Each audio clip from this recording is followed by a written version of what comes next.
passe skole, passe sine venner, passe træning, men for mig, for at jeg kunne give 100% på banen, så skulle jeg også have det sjovt uden for banen, og bare når jeg ikke havde træning, så at jeg kunne være sammen med mine venner og veninder og hygge mig og snakke om alt andet end tennis, fordi der er jo brug for, hvis man skal kunne give den 100%. Hvis du tænker tennis hele dagen igennem, det skal man på den her camp, men altså...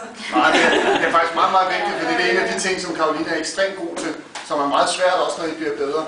Det er, fordi alle forventer, at man kan gøre det godt, og så have et liv ved siden af. Ja, det er rigtig vigtigt, fordi hvis du tænker tennis 24 timer i døgnet, så bliver du skør til sidst. Så det er vigtigt, at man har... jeg ved ikke, hvad er din hobby? Om du kan lide fodbold, eller om du kan lide at jeg ved ikke, male, eller lege biler, eller hvad der er, jeg ved det ikke.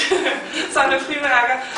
Hvis man har et eller andet ved siden af, som virkelig interesserer en, det er vigtigt, at man har det også, fordi så, hvis du har en balance, så kan du give 100%. Det er det samme. Hvis du er i skole, så er det måske det er sjovt, hvis du er god til noget, men det er heller ikke sjovt, hvis du gør det hele tiden. Så det er vigtigt at kunne holde den balance og sige, okay, når jeg så er der inde på banen, så giver det 100%.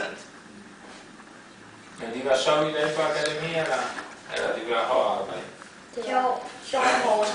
Sjovt og hårdt. Okay. Hvor mange timer I var sammen i dag? Fra klokken 9 morges til nu. Til nu.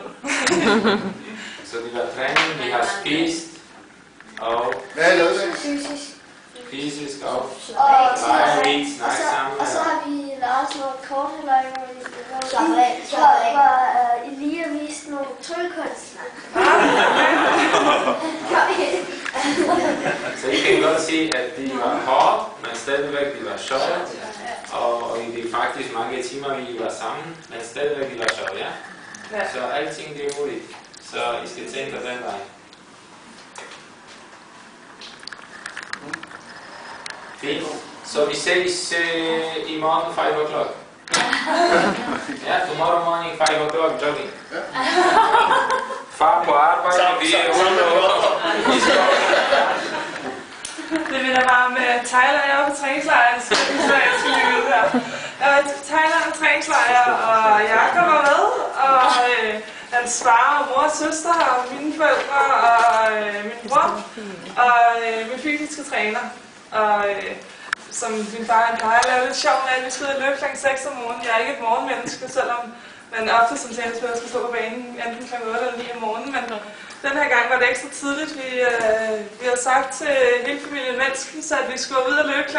6 om morgenen. Og den havde vi så på, så kl. 6 om morgenen stod Jakob og hans far, og jeg ved ikke, alle vi stod nede kl. 6 om morgenen og ventede på, at vi skulle ud og løbe, så det var bælragende mørkt. Jeg kunne ikke se noget. Så vi stod deroppe på vores vindue og stod til billeder og grinte lidt af. Det synes vi var meget sjovt. De var ikke helt tilfredse. Jeg troede, du overhovedet var op der kl. 6. Man kunne ikke klippe af. Jeg går i seng halv 6, så det var ikke så. Jeg kom ned sådan af. Det var okay. Fint. Godt. Ja. Tak for din tid.